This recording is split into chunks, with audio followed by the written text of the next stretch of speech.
Welcome back to another episode of Bald and Sassy.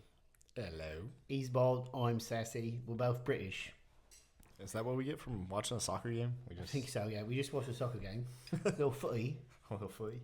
Little footy right here. Yep. We once saw one of our guys on their senior night. Yeah. So We were about to leave, and then they basically scored back-to-back points. And we're like, well, we'll hang out for a second. points. Goals. Yes. It's still a point. It is. I mean, it is still a point. I'm, good on you for not calling it a run. They got 2 touchdowns. 2 tutties. Yeah, no. Yeet, yeet. There was no celebration or nothing, man. Come on, what is They this? celebrated. Kind of, I guess. They were like, yeah, back. And I'm like, nah, some pull some Mbappe, some Messi, get flat on your knees. I don't know. Sweet. This episode brought to you by Topo Chico. God, I wish. That'd be amazing. Topo Chico, if you want to throw out a sponsorship, you could pay me in Topo Chico, honestly. One of us would try it for the first time. If you never had it? I've never had Topo Chico. It's the best. You should have to try some. No, I'm It's good. the great. Do you like soda water? No. Oh, well then you might not like. I don't want bubblies in my water. It's the best. No. Disagree. It's the best. My wife fought me on it because she was like, San Pellegrino, blah, blah, blah. I'm like, I like San Pellegrino. Topo Chico is like just the best. She finally tried it. She goes, this stuff's amazing. I was like, yeah, I told you. I don't know what magic they do, but I can leave this here for an hour and come back and it's still fizzier than stuff that's out of a can. Like it just spicy. It keeps it spicy in the relationship. My Little 2-year-old would bubbles in say, your water. Pithy. Piney water. So, all right, we are starting a new series on spicy water. We joke. I could do an entire episode on spicy water. We'd be reviews, arguing flat versus spicy the entire time. talk through all the different flavors that are out there. What's the best? Which best flavor by each brand? I could do all of that. If you have opinions, throw it in the comments. That'd be fun. I'll argue with you about spicy water. Man, I've got like half of them in my fridge though. I think we got bubbly, Waterloos, Pellegrinos, Topo Chicos, and I might have like a thing of LaCroix in there as well. Okay. Like, I like them all. You know, If it works for you, if that's how you got to drink your water, go for it. it's literally probably the only water on our honeymoon my wife drank. She went and was like, they got soda water. She's like, all right. I was like, all right, we got to keep you hydrated. So anyway, this we're starting a 4-week series. It's going to be called Mind Games. We're just talking through, it's kind of like winning the battle between your ears. So anxiety, depression, just all the kind of things that we all face, and just kind of talking through some of that. We are not doctors. No, far from it. We are also not theologians. So we're just going to kind of talk through some of what Scripture says, and just have some open, honest conversation. That is a really tall bottle. Look on the camera. It looks like it's like in my mouth. I don't know. Anyway, sorry guys. I know. Thanks for hanging in there. I have to remind myself that people are watching this. Yeah. So, we can't just act like we're complete idiots. Not all the time, at least. So, kind of this week, we're kind of talking through overthinking and anxiety. Why can't I turn my brain off, right? I'm probably the worst at this. I have to have like music or something in the background when I go to sleep, because if not, I'll literally think about my entire life 3 times over every night. Okay. Yeah. I mean, I'm very much the type of person that I want the TV off. I don't even want a fan. Like, I want no extra noise, and I want to fall asleep peacefully. But that's not peaceful to me.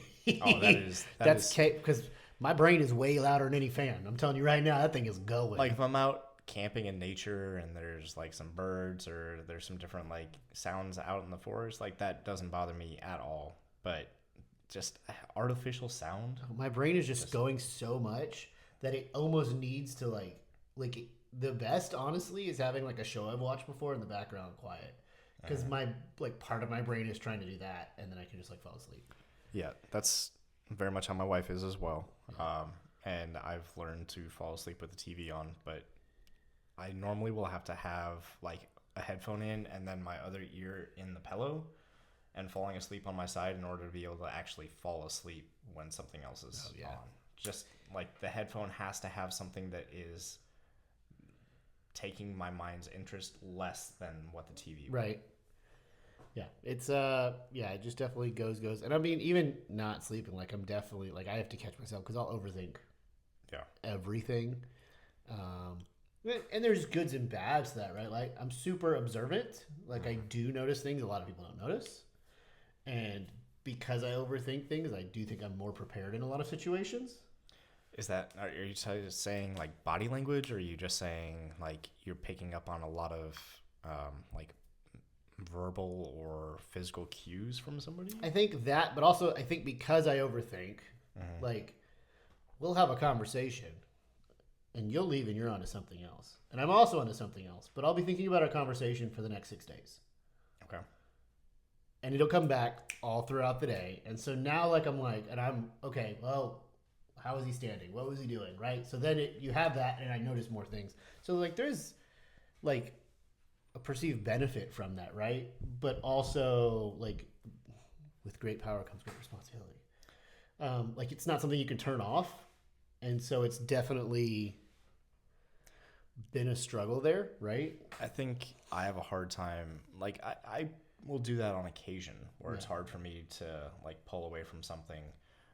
Or I'll continue to think about something long after the fact. Normally it's something that, you care really deeply about, and that's why you continue to think about it. Either that or it's a big stressor and you're like, for work purposes, okay, I got a tight deadline and trying to figure out 10 different ways that I might be able to handle this. What's the best one? Like when you're trying to brainstorm things and your mind's just going all over the place. For me, typically my mind is a lot more regimented and I'm able to like turn that off unless if it is a high stress situation. Yeah. Oh no, it'll be like I maybe didn't say something exactly how I wanted to say it, and I'll just like ruminate. For days. And if that happens, I typically find myself like reaching out to that person after and just sending a text of, "Hey, I think something might have come across like a little bit different than how I would." See, I think I overdo it in that like I don't have the time to do that about everything. I wish I said differently. Yeah. Like because I overthink it. Like that's by definition. I am. Sometimes it just is what it is. And I think as you develop relationships, a lot of the time, like the person will learn. Okay. Yes. Like they didn't mean it that way. There's a comfort. Like with you, I'm not really thinking too much about how I said what I said because I know you understand my heart. Same with my wife sometimes. Like, you're talking through that. It's more the like, and I probably put too much pressure on myself about a lot of things, right? Like, I think part of it is like I do want to be a good example of Christ's love to everyone around me. And so I probably will actually beat myself more when I'm not acting in the character of Christ. So someone that either isn't a Christian or maybe is like one of those cultural Christians, right? Like one of that thing, like, cause that more like the last thing I want to be is a stumbling block, but that I put too much onus on myself. Like I'm the one that's going to save them. And so I know it's like in Philippians, how can we not go to Philippians if we're talking about overthinking, right? Philippians 4:6-8. You guys probably all know this, right? Do not worry about anything, but in everything through prayer and petition, with thanksgiving, present your requests to God. And the peace of God, which surpasses all understanding, will guard your hearts and minds in Christ Jesus. Finally, brothers and sisters, whatever is true, whatever is honorable, whatever is just, whatever is pure, whatever is lovely, whatever is commendable, if there's any moral excellence, if there's anything praiseworthy, dwell on these things. Other versions would say think on these things. Right? So I think the common misconception, and people are like, oh, you just need to just think less. And that's not really, that's not the true thing. It's just like when you talk about habits, right? Yeah. No one never really gives up a habit. They just replace it. Like when you give up something, if you play video games a lot, it's not like you just stop doing video games and stare at a wall. Yeah. You're replacing it with something else. That's why like you have a lot of people that are like recovering alcoholics or drug addicts. Like are super into physical fitness. Because it's like, okay, I've got to put this energy somewhere else, right? Yeah. And so what Scripture is saying is that you're gonna overthink, but it's like taking those thoughts captive. Like we have to be cognizant of what we're thinking and the stories we're telling. I think it was Andy Stanley was talking through, or someone else, I don't know, but I think it was Andy Stanley, and it was like when we have a thought, it has to go through like 3 filters. First, is this true? Okay. Right? Like, is it true? If not, well then, hey, like that's not even true. Is it kind?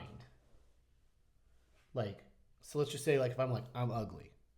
Well, is that true? To some people I'm not. So it's like, that's not completely true. So it's like, okay, like, no, my wife finds me attractive. Yeah. Like, okay. But, so you go through that. Okay, it's not true. But say it was. Well, then you go, well, is it kind? Like, is this being helpful? Well, then let's not dwell on that. Is it true? Is it kind? I forget the third one. Maybe I'll remember it. I don't know. But I think those 2 are really good ones, right? Like is it true? Is it kind? And is it helpful? Okay. Like, okay, so maybe it's true, and maybe it is. Is this helping you? And that's, I think, where it comes from. Like, even when we talk with people going through mourning or struggling, like there's wisdom in the timing of wisdom not in the right time is it a curse, not a blessing. And so it's like running everything through those filters, I do think can help. Like when it talks about taking your thoughts captive, right? 2 Corinthians is what we're quoting, right? 10-5. For although we live in flesh, we do not wage war according to the flesh, since the weapons of our warfare are not of the flesh, but are powerful through God for the demolition of strongholds. We demolish arguments and every proud thing raised up against us, against the knowledge of God. We take every thought captive to obey Christ, right? And so, first, I think you need to being in your Scripture is going to help you saying to yourself what God says to you, what God says about you versus that. But I think those 3 filters, it's real easy for us to go, is this true? Is this helpful? Is this kind? Is this true? And like, would you say that to someone you love? Like, we're so willing to talk to ourselves in a way that like we would, like I would talk to myself in a way I would never talk to you. Yeah. Why? Right? Like, I should be as kind to myself as I am to you. Should. And I think what's one that I've seen recently, my wife sent me a reel that was, if your kids break something, you should treat them like a guest was over at your house and they broke something. Yeah. Treat them the same as you would with a guest. And I think because it's your kid and you're getting hot in the moment and just like, I've told you so many times, don't do that. Like, you're more critical and like you'll yell, you'll like get heated in the moment. I mean, I don't know. If you came over to my house and broke 4 different bowls 4 different times, I'm not giving you bowls anymore. I'm like, here's a paper plate. You can eat off of that. Yeah. I would for sure swat your hand. I'd be like, no. Right. Bad Chris. Yes, if it's a continuous thing that like keeps happening, yeah. But yeah, that mentality that it's like, hey, like let's just, especially with kids, I think we so often, because we have much more linear thought. Like once they get to like 10, 11, like it's different, right? But especially like you've got 3 under 4, well 4 and under, right? 5 and under, or under 5. I thought she's 4. Hazel's 4 and under okay, 5. Yeah. Yes. Tomato, potato. Yep. But like their thought is not linear like ours. Like it's not just adding and like it's much more scattered and much like that. So although like yes, we've told them 5 times, they're just like we can't hold this standard of what we would like. You would look at me and be like, dude, just enough. Yeah, but we can definitely be more critical on ourselves, and I think for sure, in general, society tells us to be more critical about ourselves. And I mean, to be successful, I feel like a lot of the times we tell ourselves we need to be more critical on ourselves in order to move up a ladder, or and so that's why I think those 3 filters, right? Because it can be say you're just not putting in enough effort at work, right? Say you're not doing that. You'd be like, man, I'm not being a hard worker, right? Okay, is that true? Well, if I'm not being a hard worker, then yes, it's true. Is it kind? Maybe. Depends on what the outcome is, right? Is it helpful? Yeah, it's helpful to acknowledge that, right? So I think that's going through. They'd be like, all right, but then instead of staying in there, okay, what are we going to do about this, right? What are we going to do to change this? Is I think super important. So it's okay, like being critical of yourself is fine if it's helpful. Yeah. But if it's not being helpful, you'd be like, I'm just not smart enough to be successful. That's not true. That's not kind or helpful. Yeah. So now it's being critical for the sake of being critical. I don't know if you know, there's no IQ test to be successful. I know a lot of successful people that are smart in some fields and just completely oblivious in others. Yeah. There's a lot of them out there, right? You get really specialized, and you get paid for being really specialized in a very particular thing, and then you go to somewhere else, you're like, I don't know, man. Yeah. Some of us know way too much about things that don't matter. But and I think so. Like, I mean, obviously, a lot of our audience is going to be teens to young adults, high school, college age, right? And so I know, like, with that, like right now, statistically, we've seen a significant increase in anxiety since 2020. I wonder what happened there. In 2023, the APA found that Gen Z has the highest levels of stress of any generation. So I think too, and I don't have it in front of me, but there's actually, you can go back to when we saw a precipitous increase in anxiety and depression in 2008. Social media. The invention of the iPhone. Like, we've talked about it before. We're not designed to have the amount of information we have, the amount of access we have to news and everything going on in the world. Because if you have unlimited access, well, there's always something bad happening somewhere. So I don't think that's helpful. Also, just, they've done studies with just even doom scrolling or just scrolling through Instagram. Like, it's designed to be addictive. There's been lawsuits that they're trying, that these companies are trying, they are trying to make it addictive, and they know what they're doing. I mean, how many times are you scrolling and you're about to get out, and you're like, but you see that one more thing, and you're like, well, let me look at that. And 15 minutes later, right? It's designed to keep you in. It does dopamine drops that really mess up your brain and basically heighten what it takes to get focused and excited on something. So then everyday life just doesn't compare. Okay. And then, especially in these new generation, like, they've had flashing lights and phones and screens in front of them their entire lives, right? I mean, even talking about like video games, being raised on like Tetris or like the evolution of Pokemon games from like what they were to what they are now. Even in 64, you couldn't play. I don't know anyone that played N64 for 6 hours straight. Okay.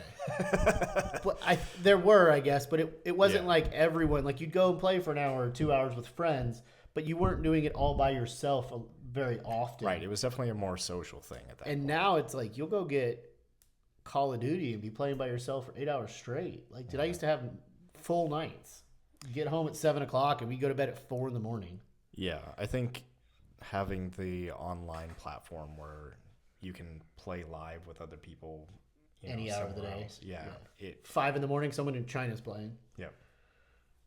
Or World of Warcraft, same thing. Yeah. You're playing online, there's always somebody. And obviously, it's not like we're saying these things are bad, right? But I think with all of these things, we've got to be cognizant of what's going on and then honest with ourselves. Like, is this benefiting us, right? Like, I'm a big fan of taking fasts from social media and fasts from stuff like that. Like, I'm to the point, we were just talking about it before we started, that like, I don't have any social media on my phone because I just don't trust myself to not be on it. Like, I have it on my computer, so when I want to check something or I want to keep up to date, but it's just like one of those things, I don't need that time killer. And I'm that weird person that, like, in airport security, like, I'm just standing there looking at things going on. Like, everyone else is like in their phone and I'm just like, how's your day? Like, I'm just like being a person. It's, and it actually weirds people out. They're like, where's your phone? I'm like, it's in my pocket. It's working, I think. Yeah. Well, people are generally staying to themselves for the most part. And I mean, I can go to an airport, but if I'm doing that, I'm typically listening to music. Like I'm doing some kind of distraction. Yeah. Like it's probably not social media, but it is, something of, you know what? I've been wanting to listen to this book for a long time, and I can finally listen to it. So yeah, I mean, I think when it comes to that, like, what is it? Yeah. So we had a few questions we're gonna talk through. Like, so like for you, like, what does overthinking look like to you? Overthinking. We've talked a lot about like what it is for me. I mean, I remember in high school, like overthinking was every conversation I would have with a girl would be, okay, like, did I give the right advice? Or if I was talking to them and like interested in them, like trying to replay the whole conversation in my mind and overthinking every little detail and body language. And, like that was overthinking for me, probably mostly in high school. Overthinking now is like, okay, I got these bills coming up and I have this going on at work and I got to do this with the girls. Like it's so many other things are playing in the back of my mind as I'm doing something that I'm overthinking on too many different things. Not being present. Yeah. Okay. How about you? I mean, yeah, we talked about it a little bit. I mean, I'm like, me and my wife, you start talking about having kids and I'm already like, okay, well, how am I going to buy their car? And what about school? And how much do I need to have set aside for them now? And I'm like 30, 40 years in the future. My wife will see it. She goes, okay, where are you? Like, come back. No. Yeah. She goes, I don't know where you went, but no, like, stop. Yeah. We don't know. I mean, right? Like, the scripture says, therefore, don't worry about tomorrow because tomorrow will worry about itself. Each day has enough trouble of its own. You're like, well, Truer words have not been spoken. Preach, Jesus. Yeah. And it's just so like, and that's not to say planning. There's not wisdom in that. I mean, we have retirement funds and all these things, but it's also like there's planning and there's worrying, and they're not the same. I think worrying, the big difference there, worrying or anxiety, right, is living in a false or perceived future. That like it is maybe one potential outcome. But I think sometimes when we spiral, like I'd create, like, dude, they're not potential outcomes. Let's just be really honest. Like, you get so caught up in that, and it's just like, hey, we can prepare, we can do that, but like, the battle is the Lord's. Yeah, I think when you are having anxiety, like trying to focus that into, okay, what can be done about this, and really going through, okay, am I worrying and I'm not making any progress on like what's happening with that worry? Or am I worrying in a sense of, okay, like these are steps that I can be taking to help get rid of this anxiety or to solve this problem? Because I think that's the big difference between anxiety and like beneficial worrying is what are you doing about it to actually make steps to get rid of that worry? Right. And then studies show like we don't really want to get rid of all anxiety. Like there's some anxiousness that helps you be productive. Like I'm at my best with a deadline. Like if there's not a deadline, it doesn't exist. Like it's just And so like I tell my boss at work, I was like, just give me a false deadline. Just tell me you need it 2 weeks before you need it. Yeah. It'll get me working on it. Like because if I have 3 weeks to work on it, I'll be like, cool. So I have 2.5 weeks before I even need to start. Which is not always the case, but I thrive at that last thing. So, I mean, I think one thing, taking thoughts captive is not pretending everything is fine. Like, that's not what we're saying, right? Like, it's okay to be like, hey, dude, life's hard. Not everything's going perfect, right? But we're going to go back to the 3 questions, right? Is it true? Is it helpful? And is it kind? I think so often you have the true, I think, is easier, right? But I think kind and helpful, like we're more often than not, like we can be truthful to ourselves, but really mean. Or like it's not helpful. Like me thinking right now about how I'm going to pay for my future children's college, it's not helpful. It's not. In the next year, we want to buy a house. Like let's prioritize. It's just not helpful to do that. Yeah. Because who knows what happens, right?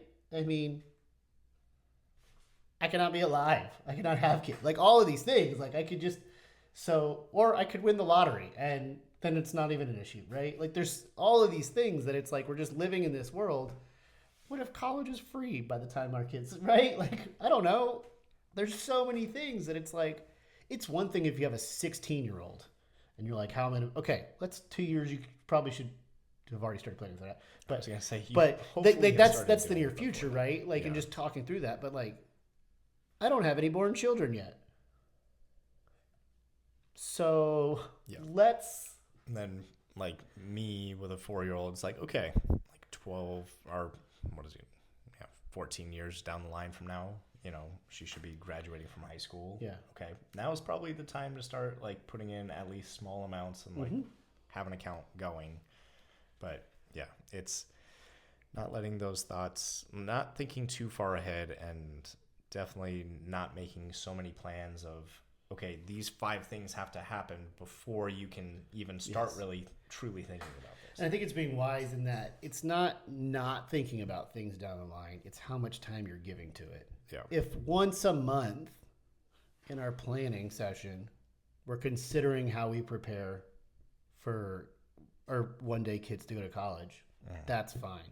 If I'm thinking about it 2-3 times a week right now, I've got other things, right? And so it's kind of prioritizing, I think, as well. You got any last thoughts? Just, try to stay out of your head as much as you can. If you do find yourself overthinking, one of the things that's helped me recently is starting to pray. Yeah, like, okay, sure. My mind is going in way too many directions right now. Focus on God, have a conversation, and then coming back out of that, I find myself feeling better and being able to focus on, okay, take this one thing at a time and go from there. Yeah. Yeah. And I would say, like, with the 3 questions we talked about, right? Is it true? Is it helpful? Is it kind? Like, those are 3 things. And I think another great little filter is, like, would I speak to someone I loved like this? Like, what would I, because it's funny, my wife's also a overthinker sometimes. And so we'll both be like, babe, come back. Like, don't do that. Don't go there. Like, having someone that you can share with that can help bring you back, I think is super beneficial. Because we all do it, right? I think we all have different levels of anxiousness and overthinking, and it's for different things. Some of us overthink about literally everything. I mean, yeah. With me and my wife, we don't go on dates as often as we should, but a big part of that is because of the overthinking that's involved with, okay, who's going to watch the kids? Okay, that means they're going to have to put them down for a nap and probably have to give them a bath. And then what happens if, like, our youngest isn't taking the bottle? And, like, we're going down 15 different things in our mind of excuses of why maybe like, it would be less work for us to just stay home and, like, call it a date than it would be for us to go out and actually have, like, dedicated time. Yeah. So, yeah. No matter what stage of life you're in, like, there's going to be different types of overthinking. Yeah, and it just keeps coming. So, like, I think that's really important. You have to learn how to start taking that captive, how to run the thoughts through the filter so you can be like, hey, man, like, where is this benefiting me? Is it even true, right? Because so often what we say to ourselves is, once again, just kind of some made up based off one thing and we extrapolate it out, and then it's like, we don't even know if it's true. Let's just calm down. Yeah, and things might not go exactly as you planned or, like, as you would do them yourself. But like, you're prioritizing another aspect of your life, and that's perfectly fine. Yeah. All right. Catch y'all next week. Peace. Bye, everyone. Throw me off of the editing. I'm gonna be like, it started. Where the heck's Chris? He's always in frame. What am I doing? Switch up. Who are you? What are you doing? Why is Bald not in the shot? He doesn't move. Who even are you? That's some high quality coffee right there. High quality H2O. And that's half calf, just so you know. That's half calf. Okay. It's make some decaf and some regular coffee and put them together, and then make the half of the calf. So now I can still have 2 cups, but it's only 1 cup of caffeine. It's my favorite. Yeah. Because people go, just drink less coffee. I go, that's not an option. I have to have a couple cups of bean water. It does not have to have caffeine in it. Yeah. See, No way, Becky. My hat crooked? It's crooked. My hat got crooked in the middle of the episode last time. I looked up and all of a sudden it's... Yep. And I was like, well, whatever. Okay. Sassy's going into camp mode.